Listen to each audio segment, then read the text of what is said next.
தக்காளி தொக்கு எப்படி பண்ணணும்னு பார்க்க போகிறோம்.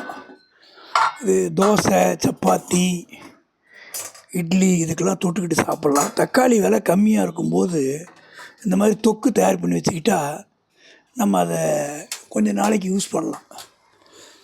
ஒரு 1 கிலோ 2 கிலோ தக்காளி வாங்கி ஒரு 6 தக்காளியாக நல்லா அலம்பிட்டு சின்ன சின்ன ஒரு மீடியமாக கட் பண்ணிக்கிட்டு மிக்சியில் வச்சு நல்லா அரைச்சிடணும்.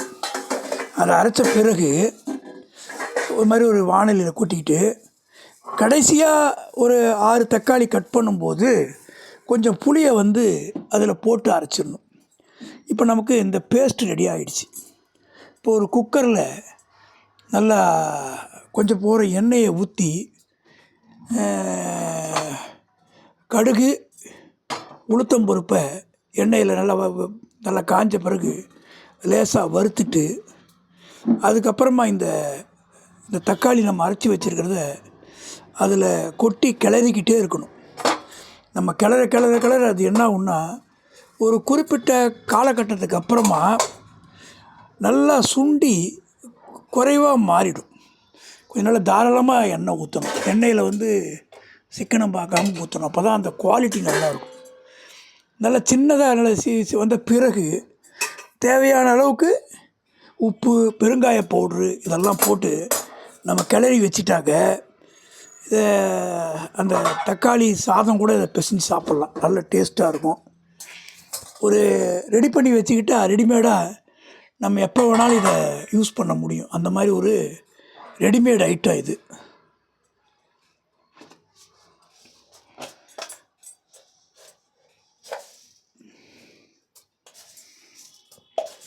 கடுகு கிட்டத்தட்ட ஒரு 2 ஸ்பூன் 3 ஸ்பூன் போல் போட்டுக்கலாம். கொஞ்சம் எண்ணெய் அதிகமாக ஊற்றுறதுனால. உளுத்தம்பருப்பு ஒரு கை அளவுக்கு போடலாம். கொஞ்சம் கைக்கு மேலேயே கொஞ்சம் கூட போடலாம்.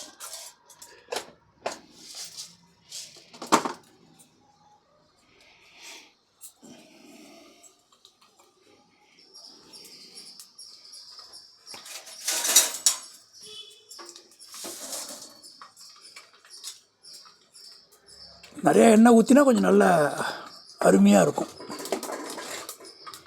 இந்த மாதிரி நல்லா கிளறிக்கணும். தண்ணி கிண்ணி ஊற்றக்கூடாது. வெறும் தக்காளியை வரைக்கும் நல்லா அரைச்சிக்கணும். அதில் கொஞ்சம் மஞ்சத்தூள் போடணும். ஒரு ஸ்பூன் போடலாம். ஒரு ஸ்பூனில் அரை ஸ்பூன் போட்டுக்கலாம்.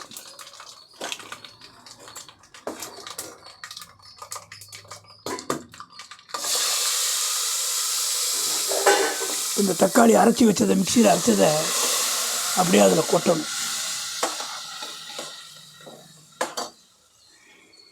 கொஞ்சம் பொறுமையாக கிளறிக்கிட்டே இருக்கணும். கிளற அது நல்லா இதாகிடும். குறைஞ்ச குவான்டிட்டிக்கு வந்துடும். நல்ல டேஸ்ட்டாக இருக்கும். சாப்பிடும்போது ஒரு நாள் சாம்பார் செய்ய முடியல, ரசம் பண்ண முடியலன்னா தக்காளி தொக்கு வச்சுக்கிட்டு காலத்தை ஓட்டிடும். தக்காளி தொக்கு தயிர் சாதம் சாப்பிட்டாலே வேலை சுலபமாக முடிஞ்சிடும்.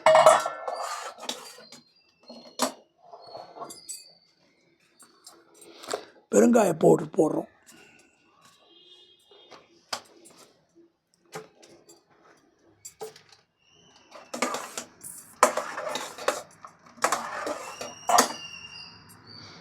அப்படியே மூடி வச்சிடணும். அது நல்லா வேகணும். நல்லா வெந்து அப்பப்போ எடுத்து கிளறிக்கிட்டே இருக்கணும்.